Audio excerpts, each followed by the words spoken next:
Number 9 की तरफ। हदीस नंबर 9 का मतन हमारे सामने कुछ यूं है, मन हज्जल बैता व क़दा मनासिकहु व सलिमल मुस्लिमून मिन लिसानिही व यदिही गुफ़िर लहु मा तक़द्दम मिन ज़ंबिही।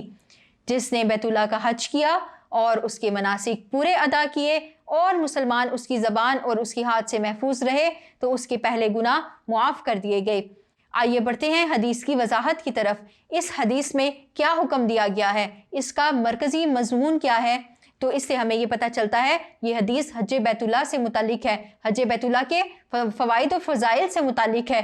इस हदीस में रसूलुल्लाह सल्लल्लाहु अलैहि वसल्लम फरमाने हैं कि जिसने हज किया और उसके मनासिक को अच्छी तरह अदा किया और फिर ये कि उसके हाथ से और उसकी ज़बान से किसी मुसलमान को तकलीफ़ भी नहीं पहुंची दौरान हज, तो ऐसा शख्स उसके साथ क्या सलूक किया जाएगा कि उसके गुज़िश्ता तमाम गुनाहों को मुआफ़ कर दिया जाएगा, उसको बख्श दिया जाएगा। हज भी नमाज और रोज़े की तरह दीन इस्लाम के अहम अरकान में से एक है। अल्लाह ताला ने अपने बंदों पर हज को फ़र्ज़ किया है। अल्लाह ताला ने कुरान मजीद में इरशाद फरमाया, वलिल्लाहि अलन्नासि हज्जुल बैति मन इस्तताअ इलैहि सबीला। इस आयत का तर्जुमा कुछ यूँ है कि लोगों पर अल्लाह ताला का ये हक है कि जो कोई भी इस्तिताअत रखता हो तो वो अल्लाह के घर का हज करे। और इसी तरह अहादीस मुबारका की तरफ रुजू करें तो रसूलुल्लाह सल्लल्लाहु अलैहि वसल्लम की मुतअद्दिद अहादीस हज की अहमियत और इसकी फजीलत के मुतालिक वारिद हुई हैं। रसूलुल्लाह सल्लल्लाहु अलैहि वसल्लम ने फरमाया, जिसने अल्लाह के लिए हज किया और कोई फिस्क फजूर का काम ना किया हो तो वो ऐसे लौटेगा जैसे उसकी माँ ने उसको उसी वक्त जना हो।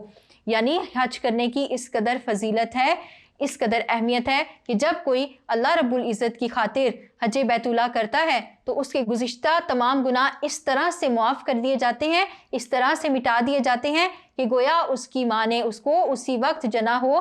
जैसे एक बच्चा गुनाहों से पाक साफ़ होता है, इसी तरह एक हाजी गुनाहों से पाक साफ़ हो जाता है।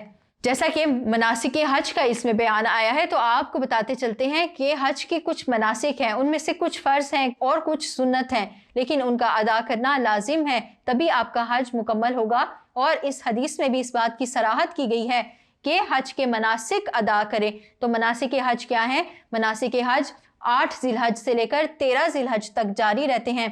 जब हाजी एहराम बांधकर बैतुल्लाह की तरफ जाता है तो वह सबसे पहले उम्रा अदा करता है, फिर मिना में जाना, अराफात में जाना और खुतबा सुनना, मुज़दलिफ़ा में जाना, रमी जमरात करना, कुर्बानी करना और तवाफ़े विदा करना, ये तमाम हज के अहम मनासिक में से हैं।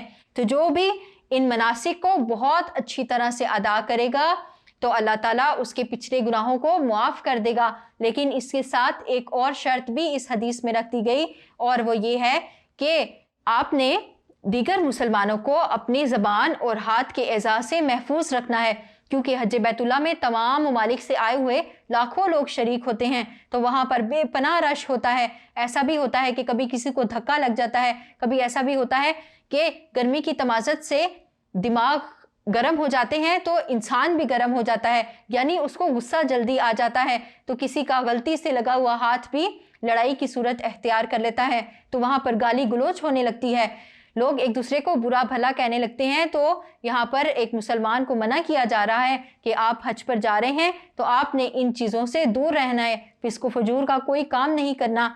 एहराम की हालत में आप हलाल होने तक उन चीज़ों से इज्तिनाब करें जो कि आपको ममनू करार दी गई हैं एहराम की हालत में। इसी सूरत में आपका हज मुकम्मल होगा।